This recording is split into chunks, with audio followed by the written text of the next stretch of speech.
നമസ്കാരം. രാവിലെ പ്രചരണം ഒക്കെ കണ്ടിരുന്നോ? നമ്മുടെ പാർട്ടിയല്ലേ? നമ്മുടെ പാർട്ടിയാ. ഹൈബീഡൻ തന്നെയാണ് അല്ലേ? എങ്ങനെയാ ഈ തെരഞ്ഞെടുപ്പിന്റെ ചൂട് എങ്ങനെയുണ്ട്? മോശമൊന്നുമില്ല, എല്ലാവരും അവരവരുടെ പ്രവർത്തനങ്ങൾ ഇങ്ങനെ നടത്തിക്കൊണ്ടിരിക്കുകയല്ലേ. സാർ എന്ത് ചെയ്തിരുന്നു നേരത്തെ? ജോലി എന്തെങ്കിലും? പേപ്പറിന്റെ ഏജൻസി ആയിരുന്നു ഞാൻ.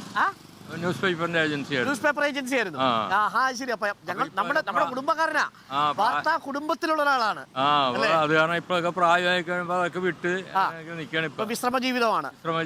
ഇതാണ് വീട്. ഇതാണ്. എന്തായാലും വാർത്തയൊക്കെ ശ്രദ്ധിക്കാറുണ്ടല്ലോ. പിന്നെ ഈ തെരഞ്ഞെടുപ്പ് എന്തുകൊണ്ടാണ് പ്രത്യേകതയുള്ളൊരു തെരഞ്ഞെടുപ്പായി തീരുന്നത്? പ്രത്യേകതയുള്ളതാണെന്ന് തോന്നുന്നുണ്ടെങ്കിൽ, അതായത് നമ്മളെ ഈ സ്വതന്ത്രമായിട്ടുള്ള ഒരു ജീവിതത്തിന് ഇത്തിരി തടസ്സങ്ങളുണ്ടെന്നുള്ളൊരു മനോഭാവമാണ് ജനങ്ങളുടെ ഇടയിലുള്ളത്.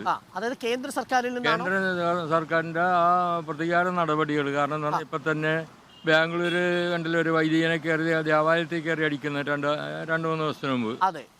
അപ്പൊ ഇതേമാതിരിയുള്ള പ്രവർത്തനങ്ങൾ കാലക്രമേണ നമ്മുടെ നാട്ടിൽ ഇത് തുടങ്ങാൻ സാധ്യതയുണ്ട്.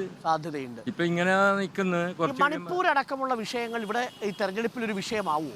മണിപ്പൂരിനെ സംബന്ധിച്ച് പറയുകയാണെങ്കിൽ നമുക്ക് അതുമായിട്ട് നമ്മൾ കാണിച്ചപ്പോൾ അവിടുത്തെ രണ്ട് പാർട്ടിക്കാർ തമ്മിലുള്ളതാണല്ലോ, രണ്ട് വിഭാഗക്കാരാണ്. അപ്പൊ അവരുടെ പ്രശ്നങ്ങൾക്കൊരു പരിഹാരം ആരും ഉണ്ടാക്കിയിട്ടില്ല.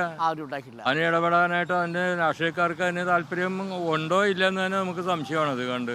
അപ്പൊ കേന്ദ്രത്തില് ഇത്തവണ ഒരു അധികാര തുടർച്ച ഉണ്ടാവുമെന്ന് കരുതുന്നുണ്ടോ? ഒരു മാറ്റം ഉണ്ടാവുമോ? മാറ്റം ഉണ്ടാകണമല്ല, ജനങ്ങളുടെ ജനഹൃദയത്തിൽ ഒരു മാറ്റമാണ് അവർ പ്രതീക്ഷിക്കുന്നത്. സാറിന്റെ ഒരു സങ്കല്പത്തിലുള്ള ഇനി മോദിക്ക് ശേഷം അധികാരം മാറുകയാണെങ്കിൽ ആരായിരിക്കണം പ്രധാനമന്ത്രി എന്നാണ്? അതിപ്പോ ജനാധിപത്യമാകുമ്പോ ജനങ്ങൾ തെരഞ്ഞെടുക്കുന്നതല്ലേ സംഭവിക്കുള്ളൂ. അതാരായിരിക്കണം എന്നാലും പല നേതാക്കന്മാരുണ്ടല്ലോ. ഇപ്പൊ രാഹുൽ ഗാന്ധി ഉണ്ട്, ഇന്ത്യ മുന്നണിയിലാണെങ്കിൽ രാഹുൽ ഗാന്ധി ഉണ്ട്, മല്ലികാർജുൻ ഖർഗെ ഉണ്ട്, ശശി തരൂരുണ്ട്, ശശി തരൂരുണ്ട്. ശശി തരൂർ പ്രധാനമന്ത്രിയെ കാണാൻ ആഗ്രഹിക്കുന്നുണ്ട്. മോശമില്ലെങ്കിലും അതൊക്കെ കൈകാര്യം ചെയ്യുന്ന പോകാനുള്ള ഒരു പ്രാപ്തിയുണ്ട്. താങ്ക് യു ഏട്ടാ, താങ്ക് യു. ഓക്കെ, അപ്പോൾ നമ്മൾ തോപ്പുംപടിയിലാണ് ഇപ്പോൾ നിൽക്കുന്നത്. അപ്പോൾ തോപ്പുംപടിയിൽ നിന്നുള്ള ഒരു വോട്ടറുടെ, സീനിയർ വോട്ടറുടെ ഒരു പ്രതികരണമാണ് നമ്മൾ കണ്ടത്.